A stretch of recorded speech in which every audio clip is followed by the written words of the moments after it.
नमस्कार, मैं लोकेश मुखवान। ऐसे तो रोजाना आप हर खबर देखते हैं। उन खबरों को प्रेजेंटेशन करने का तरीका खबर 24 न्यूज का बहुत अलग होता है। तभी तो 10 साल आपने खबर 24 न्यूज को दिए हैं। मैं आज बात करता हूं ऐसी खबर की जो प्रशासनिक अमलों से जुड़ी हुई है। मैं बात करता हूं तहसीलदार के ऊपर लगे आरोप की। क्या आपको लगता है कि तहसीलदार के ऊपर लगे आरोप कितने निराधार होंगे? क्या आपको लगता है कि जो आरोप महिला पटवारी ने लगाए हैं वो आरोप कितने सत्य हैं और उनकी सत्यता को जानने के लिए आगे और क्या करना होगा? खबर 24 की टीम जो है, जब उस महिला पटवारी के घर जब उन्होंने हमें बुलाया तो उन्होंने जब बाइट दी तो बाइट में काफी गंभीर आरोप लगाए। तहसीलदार मोहम्मद अब्दुल हफीज पर गंभीर आरोप लगाते हुए कहा कि मुझे आखिर नौकरी से इस्तीफा देना पड़ा। उन्होंने ये भी कहा कि मैं सिटी पटवारी हूं, मैं लगातार काम करती हूं। जब शहरी कैंप चल रहे हैं तो मेरी ड्यूटी वहां लगाई गई थी, तो मैं अधिशासी अधिकारी से ये बोला था कि अगर कोई भी मौका देखना हो तो आप मुझे फोन करके बुला सकते हो। लेकिन इसी बीच 3 दिन पहले जिला कलेक्टर महोदय जो है वो कैंप में आए और वहां उसे झालावाड़ के लिए एपीयू कर दिया। जब बात बढ़ी तो महिला पटवारी ने मीडिया का सहारा लिया और मीडिया के सामने जो उनके साथ हुआ वो उनको पूरी तरह से बताने की कोशिश की। आखिर इस महिला पटवारी के साथ ऐसा क्या हुआ, ये तो आपको उस महिला पटवारी की बाइट सुनकर पता चलेगा। लेकिन हाँ, हमने जब तहसीलदार से इस पूरे मामले में देर रात को जब बात की तो उन्होंने क्या कहा कि मेरे यहाँ कम से कम 5 से 6 महिलाएं जो है काम करती है। अगर मैं ऐसा करता तो कभी की बात सामने आती, लेकिन मेरे ऊपर ये आरोप जो है बिल्कुल गलत लगाए हैं। इस तरह की मेरी कोई सोच नहीं है और ये मेरी बेटी समान है। ये स्टेटमेंट जो है तहसीलदार ने दिया। लेकिन इस पूरे मामले में अब होता क्या है ये देखने वाली बात होगी। लेकिन कहीं ना कहीं उस पटवारी ने गंभीर आरोप लगाकर रिजाइन देकर वो अब यहां से चली भी गई। ऐसा क्यों हुआ, इसकी वजह क्या थी, ये तो पूरा मामला जो है आपको समाचार देखने के बाद ही पता चलेगा। लेकिन मानसिक रूप से प्रताड़ित भी कहीं ना कहीं वो महिला पटवारी हुई है, ऐसा उसका कहना है। लेकिन खबर 24 न्यूज सत्यता को पूरी तरह से जानता है, तभी तो समाचारों को विश्लेषण करने के बाद ही आपके बीच लाने की कोशिश करता है। और हाँ, उस पटवारी ने इतना और कहा है कि अपन कमेंट व्हाट्सएप पे भी किए और डिलीट भी किए। जब हमने तहसीलदार से इस बारे में पूछा तो उन्होंने कहा कि काम का एक रूटीन है, हमारे कोई ओपीडी आती है तो हम उसके बारे में बात करते हैं, क्योंकि ओपीडी मेरे पास ही आई क्योंकि मैं तहसीलदार हूं। लेकिन जिस तरह का मामला सामने आया है, कहीं ना कहीं ये चर्चा का विषय बन गया है। उपखंड अधिकारी को भी अवगत कराया, मतलब 7वें महीने में सभी ने मिलकर एक ज्ञापन दिया था कि ऐसा ऐसा हो रहा है। उस संबंध में जांच हुई, लेकिन जो घटनाक्रम हुआ है, जो आप बाइट में सुन रहे हैं, वो आखिर कितना सच है ये तो वो दोनों ही बता सकते हैं। मेरा नाम अनीता महिचा है। मैं वर्तमान में तहसील पचपड़ में पटवारी के पद पे पोस्टेड हूँ जी। क्या घटनाक्रम हुआ आपके साथ जो आपको रिजाइन देना पड़ा? एक्चुअल में ऐसा हुआ कि मैं पहले मेरी पोस्टिंग आखेड़ी में थी, फिर मेरा ट्रांसफ़र भवानी मंडी किया गया। फिर उसके बाद अभी 2 दिन पहले की घटना है, मुझे यहाँ से रिलीव करके झालावाड़ पोस्टेड कर दिया गया। तो बार-बार ट्रांसफ़र किया जा रहा है और तहसीलदार जी के द्वारा भी बार-बार हमें कुछ चीज़ों के लिए टॉर्चर किया जाता है, हरासमेंट है, कमेंट किए जाते हैं, ऑफ़िस में बुला के कमेंट करे जाते हैं। तो हम मतलब मैं ही नहीं, बाकी बहुत सारी लड़कियाँ भी परेशान हैं इन चीज़ों से। और इसके संबंध में सारी लड़कियां पूरा पटवार संघ जाके एसडीएम मैडम को हम ज्ञापन भी दे के आए थे, जुलाई की बात है, लेकिन उसके उनके खिलाफ कोई एक्शन नहीं लिया गया। सर, अनीता करके सिटी पटवारी है जिसने रिजाइन दिया है। प्रत्यारोप आरोप काफी लगाए हैं कि तहसीलदार जी जिस तरह से मुझे परेशान करते थे, ऐसा करते थे, मैं कहीं जाती थी तो मुझे दिक्कत आती थी काफी, मैं चैम्बर में जाती थी तो वो अलग तरह की बातें करते थे। किस तरह के आरोप लगाए सर उसने?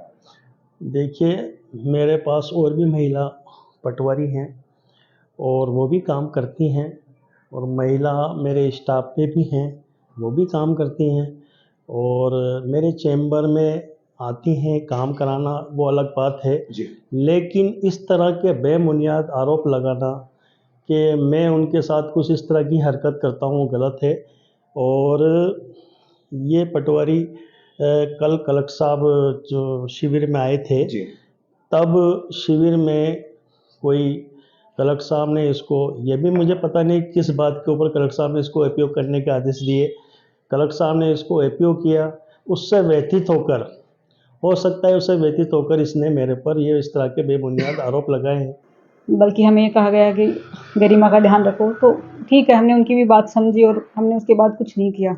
जी लेकिन उनका टॉर्चर बार-बार बढ़ता गया और अभी ऐसा हो गया कि मैं बहुत ज़्यादा परेशान हो चुकी हूँ उन चीज़ों से। मैं प्रशासन की जॉब नहीं करना चाहती, इसलिए मैं अपने पद से इस्तीफ़ा देना चाह रही हूँ।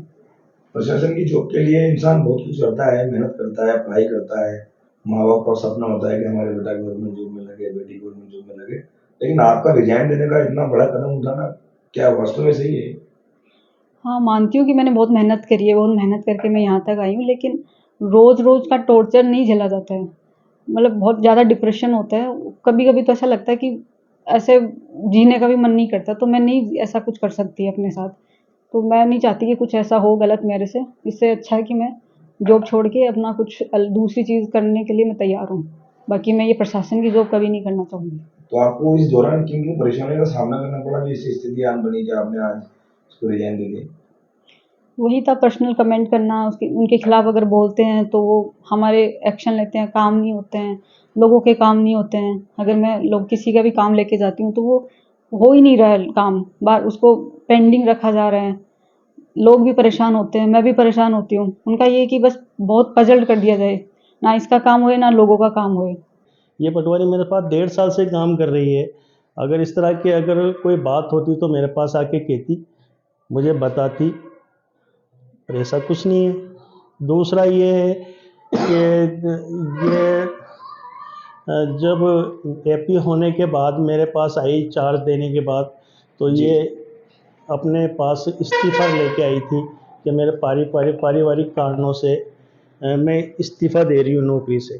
तो नायब तहसीलदार जी भी वहीं थे, मैं भी वहीं था। जी सर। हमने इसको समझाया। जी इसलिए, क्योंकि तो बहुत परेशानी होती है, फिर लोग उसमें, लोगों की, आम जनता की कोई गलती नहीं है। अगर मेरे से परेशानी है, मेरे से रिवेंज लेना, तो मुझसे पर्सनली रिवेंज लिया जाए, जी ना कि लोगों के काम रोक के उनसे रिवेंज ले। तो कल जो रिजाइन आपने लिया है, किसको लिया है रिजाइन लेटर? मैंने तहसीलदार जी को रिजाइन लेटर दिया है। क्या कहा उन्होंने?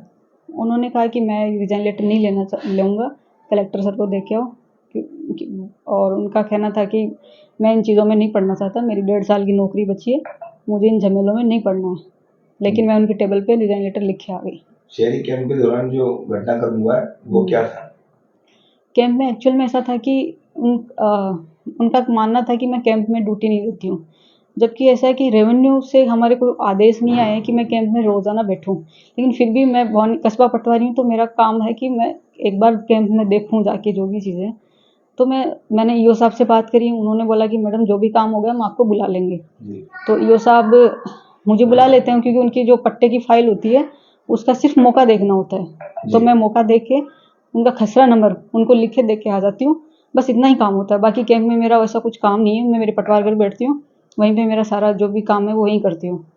तो मैं उस दिन भी गई, लेकिन उनको यही शिकायत है कि मैं कैंप में नहीं बैठती और मुझे वहाँ से रिलीव कर दिया गया और झालावाड़ के लिए रिलीव कर दिया गया मुझे। तो मैं बार-बार ट्रांसफ़र होने से, इन सब से मैं परेशान हो चुकी हूँ। मैं इसलिए इस जॉब से इस्तीफ़ा ही देना चाहती हूँ बस। क्या लगता है कि आपके साथ जो महिलाएं और भी काम कर रही थी, हाँ, कहीं ना कहीं उनकी भी कहीं ना कहीं इस तरह परेशान की हैं, सब परेशान हैं। सारी लड़कियाँ, हम जब ज्ञापन देके आए थे तो सब लड़कियाँ एक साथ गई थी। मैडम को हमने बताया भी था। एसडीएम साहब? हाँ, एसडीएम साहब को हमने बताया कि हमारे साथ ये प्रॉब्लम हो रही है, लेकिन कोई एक्शन नहीं लिया गया।